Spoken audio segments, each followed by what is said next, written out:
izinnya gitu loh. Ini mau ke danau aja perdebatannya 1 jam nih. Harus ngajak Vicky, harus ngajak Raffi. Aku bilang kalau misalnya Vicky ikut, aku ikut, tiba-tiba nanti ada yang beli mie ayam, gak ada yang ngelayanin kan. Jadi akhirnya setelah 1 jam perdebatan panjang,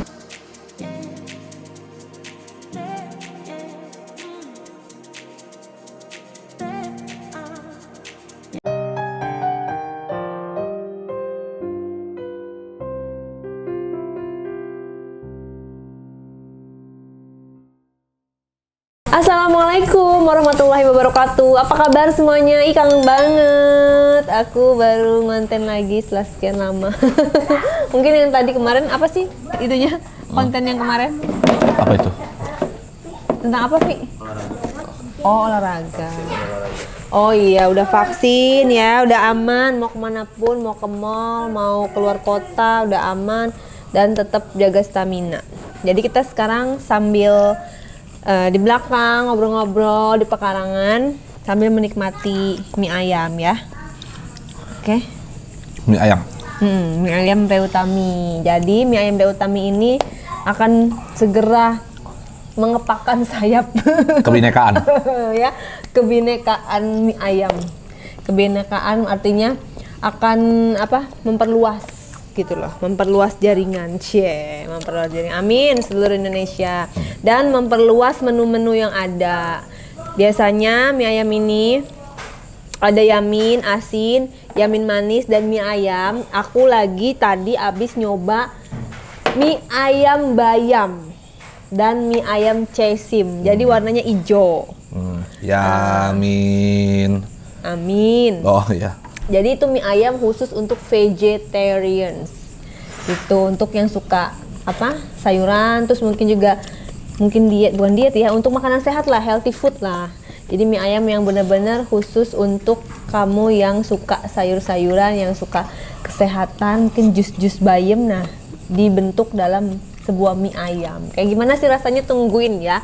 Coming soon gitu. Jadi ini lagi diracik bumbunya, lagi diolah sedemikian rupa, takarannya, terus kekenyalannya ya.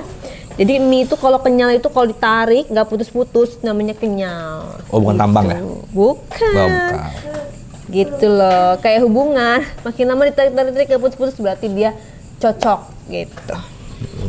Oke, jadi sambil Bang Pablo makan mie ayam, kita mau ngobrol tentang apa nih? Coki. Oh iya. Ya baru berapa hari ya kita baru dengar beritanya ya. Kita sangat menyayangkan ya. Sangat menyayangkan karena secara pribadi juga dulu aku kenal ya. Kita kenal sama Kita Coki. kenal pada saat waktu aku bikin stand up komedian di Depok. Sama emaknya juga kamu kenal ya? Iya. Sama ibunya juga kenal. Gitu, pokoknya waktu itu kalau secara pribadi sih dia sangat baik ya, sangat humble orangnya, sangat mengenang masa-masa pada saat mengenal Coki. Itu tahun 2017 atau 16 ya? 16. 16, waktu baru aku menikah sama Bang Pablo. Ceritanya kita mau bikin stand up comedy, special show stand up comedy. Coki sampai ke rumah ya? Dan iya sampai ke rumah ngobrol. Dan kita melibatkan teman-teman dari stand up comedy Depok gitu untuk mentoring aku juga gimana caranya bikin materi stand up comedy. Dan itu sempat kita belajar 1 bulan ya, 1 bulan untuk bikin materi stand up sehingga aku bisa menghasilkan special show yang mana ada di YouTube aku juga. Masih pakaian seksi banget waktu itu ya, pakai tank top, pakai celana rok pendek. Masih Dia sangat, jahiliyah intinya lah. sih sangat disayangkan ya. Coki di karirnya yang bagus melalui MLI kemarin tuh. Ya. Lagi bagus-bagusnya. Lagi ya. bagus-bagusnya, pada akhirnya harus terjerumus di narkoba. Gak tahu ya tujuannya apa, terus dia mengenal pertama kali itu dari mana, kita nggak tahu gitu. Yang pasti Coki sayang lah, sangat disayangkan. Gitu. Jadi sebenarnya gue sih nggak terlalu mau bahas Coki narkobanya sebenarnya saya.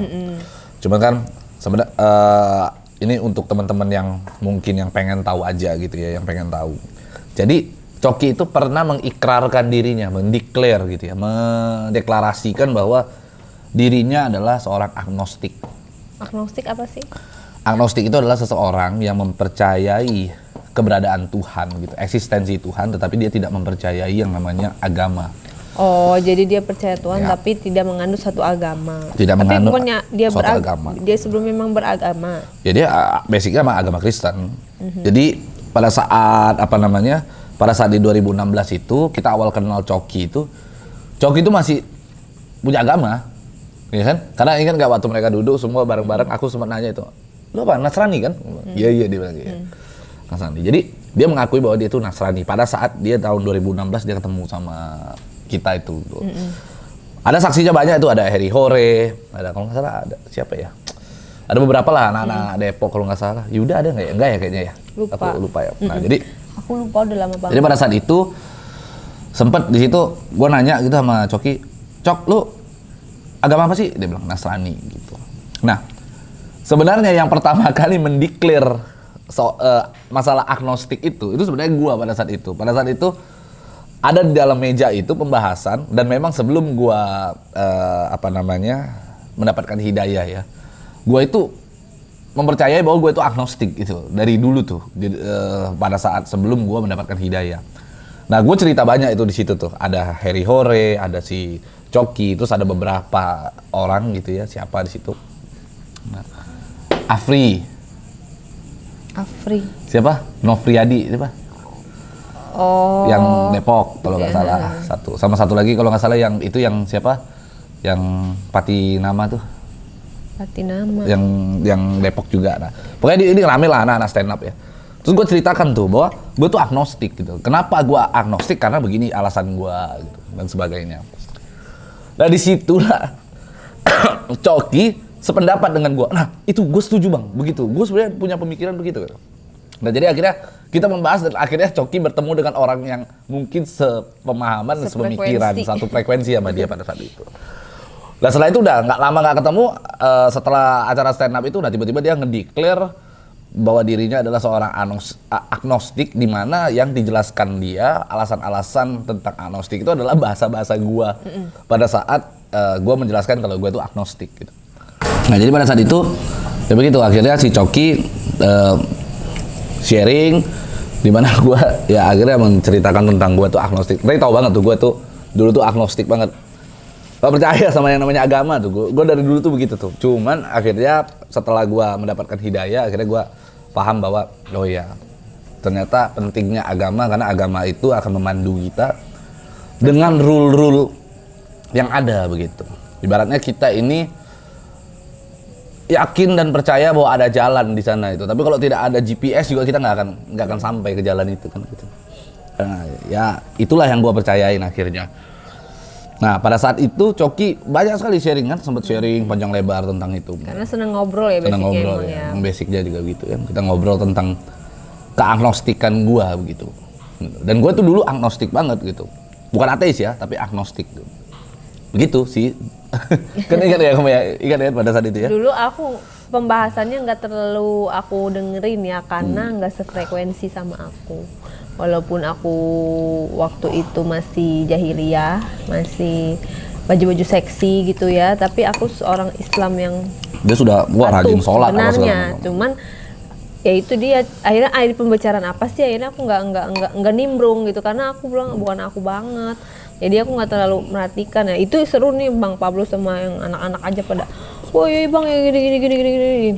Kayak apa sih, kayak pembahasan yang menurut mereka tuh mempunyai arti dan makna gitu. Gitu. Banyak sih itu, mana ada Harry Hore juga apa segala macem lah gitu di situ. Ya. Ya cuman gue sih hanya nge-flashback aja. Coki itu orang baik gitu ya. Dia punya banyak problem yang mungkin perlu dia selesaikan lah. Yang kita nggak bisa ngejudge bahwa dia itu menggunakan narkoba karena apa, nggak bisa ngejudge gitu. Kadang-kadang salah pergaulan juga kan begitu ya. Salah pergaulan akhirnya dia menganggap bahwa itu adalah salah satu cara untuk solve problemnya dia gitu. Kan susah kalau gitu. Kalau aku mengambil pelajaran dari berita tersebut, aku karena seorang ibu ya, ibu, jadi aku jadi kayak khawatir gitu, anak zaman sekarang aja pergaulan bisa sebegitunya. Kalau misalnya anak aku gimana? Kalau kita nggak terlepas dari cewek atau cowok loh. Kita punya anak cowok pun aku nggak setuju kalau misalnya coba-coba bandel, harus bandel dulu baru nanti tobat. Nggak setuju kayak gitu.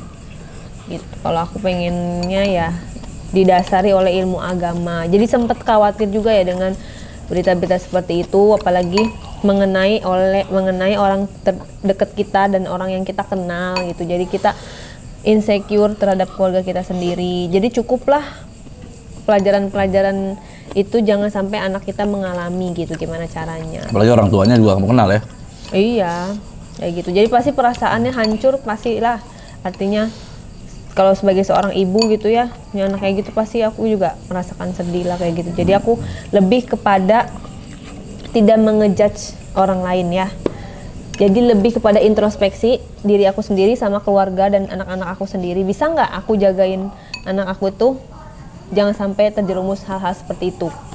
Gitu. Bisa nggak aku jadi orang ibu yang baik gitu? Bisa nggak aku di sela-sela kesibukan aku, urusan duniawi, bisnis mie ayam, bisnis fashion, terus juga ngurus suami, terus ngurus karyawan, ngurus lain-lain, bisa nggak aku sambil mendidik anak? Karena mendidik anak yang baik bisa menciptakan generasi yang baik gitu. Dan itu sulit. Nggak sibuknya ibu pun tetap aja sulit mencetak atau mendidik anak itu, karena zaman sekarang udah banyak terkontaminasi apalagi dengan sosial media gitu. Jadi gunakannya sosial media yang jangan kita mau diperbudak oleh sosial media. Jadi kita harus bijak dalam menggunakan sosial media. Kita justru peralat sosial media itu untuk keuntungan kita, untuk menjadikan kita dalam kebaikan-kebaikan gitu. Nah sekarang ngeri sih ya kalau misalnya imannya belum kuat, terus mentalnya belum kuat, anak seremaja atau sekecil itu udah dikasih sosial media, nanti jadinya jadi apa? Mengerikan. Karena sekarang zaman sosial media dan aku pun juga termasuk merasa, aduh, anakku udah kenal handphone nih gitu kan, udah kenal handphone, udah kenal gadget, jadi kayak merasa ibu yang gagal gitu loh. Karena anak-anak udah ngerti gadget dan aku harus bisa kontrol. Ngeri banget. Begitu.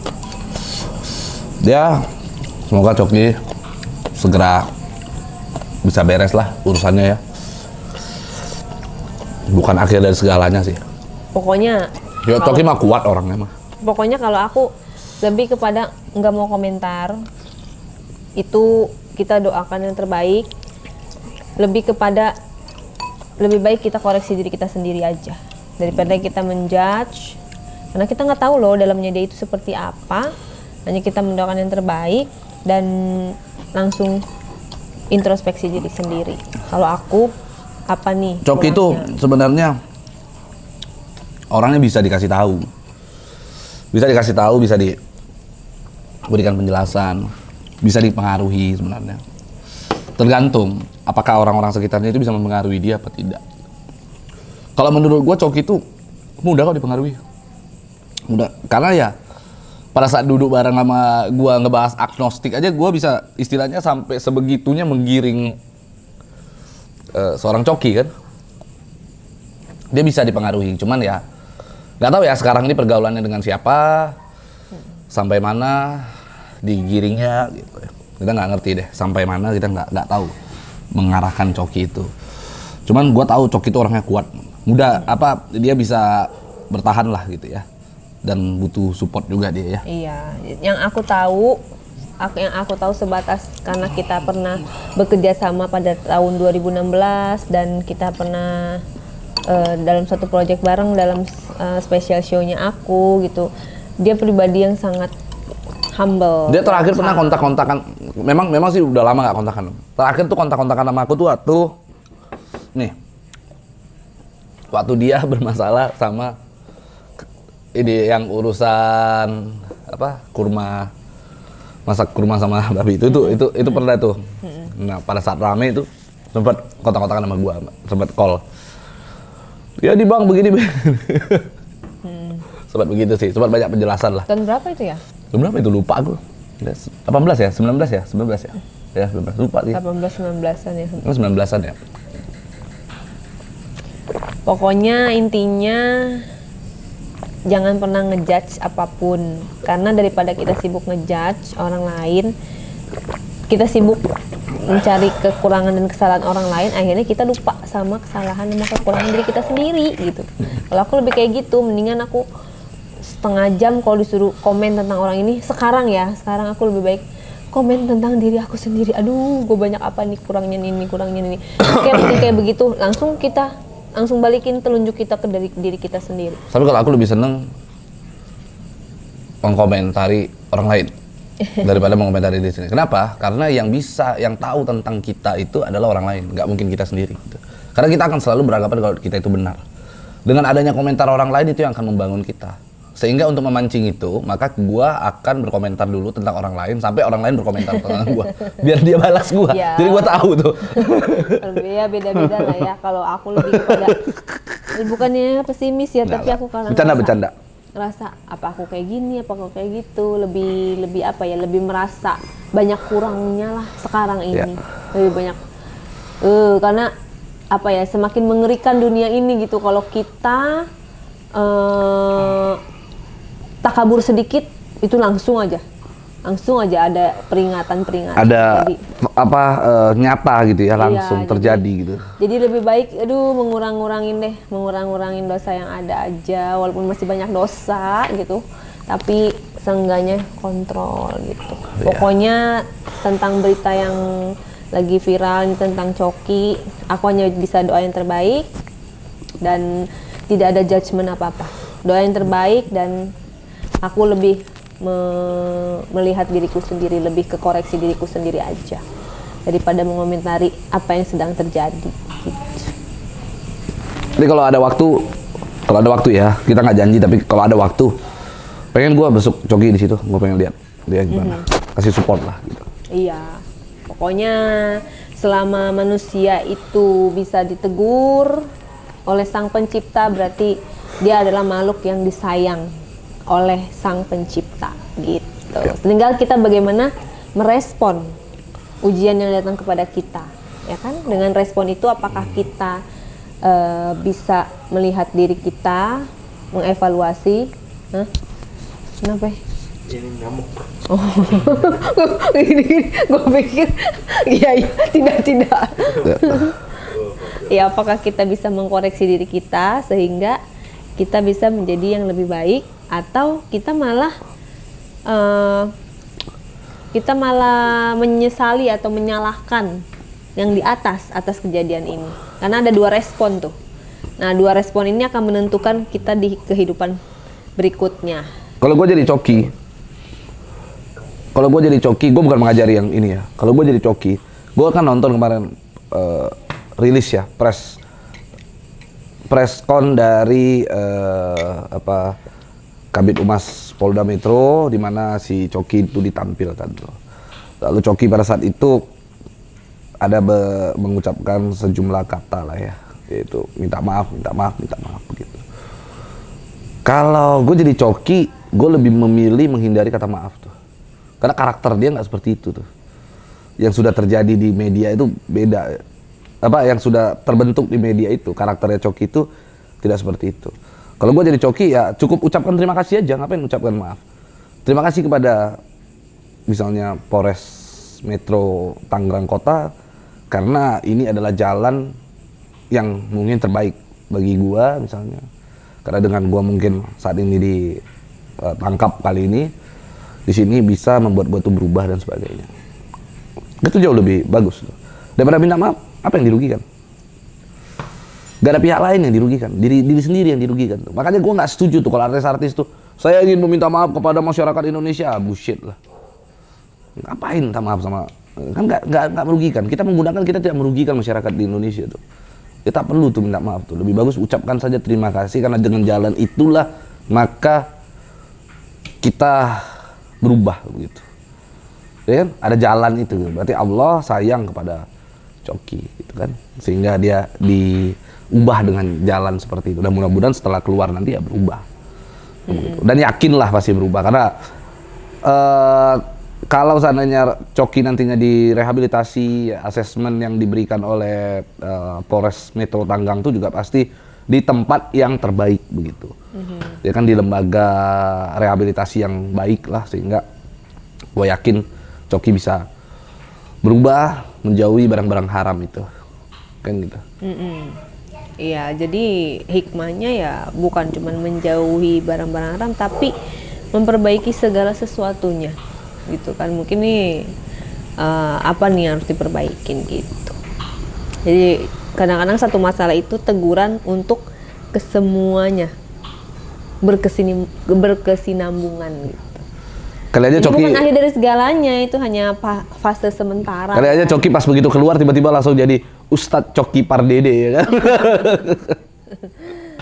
Ya, sebagai sama manusia lah, doakan yang terbaik aja. Dan satu lagi, jangan pernah mengejudge seburuk-buruknya manusia. Jangan pernah mengejudge. Karena apa yang kalian lihat di layar kaca tidak sebenarnya seperti itu. Betul. Gitu. Kalau kita mah kalem aja. Gue support Coki lah pokoknya dah. Karena aku pun masih banyak yang harus aku perbaiki gitu. Jadi udahlah, nggak pusing komentarin orang gitu. Mendingan ngomongin kejelekan diri sendiri itu lebih membangun untuk kedepannya. Gitu. Gimana mie ayamnya? Mantap. Jangan lupa order mie ayam Rey Utami. Tapi biasanya gue kalau ngomongin orang ya, ngomongin orang tuh, mulut gue lancar banget tuh. Setelah gue makan mie ayam tuh, kayaknya tertahan untuk ngomongin orang tuh. Jadi buat anda di luaran sana yang mau hijrah dan tidak pengen ngomongin orang, langsung pesen mie ayam Rey Utami. Mulut anda akan berkah gitu. Yang keluar dari mulut anda itu akan yang baik-baik. Karena bikinnya pakai hati, pakai cinta, Dan pakai dimulai dengan ketulusan. bismillah ya. Kenapa? Bener, karena ada hubungannya. Mie ayam misalnya berkah, karena bikinnya pakai hati, pakai cinta. Karena kalau orang kita ingin menasehati itu ya, misalnya karena kita cinta sama seseorang, kita ingin menasehati dia. Nah, nasihat yang tulus dari dalam hati itu pakai cinta.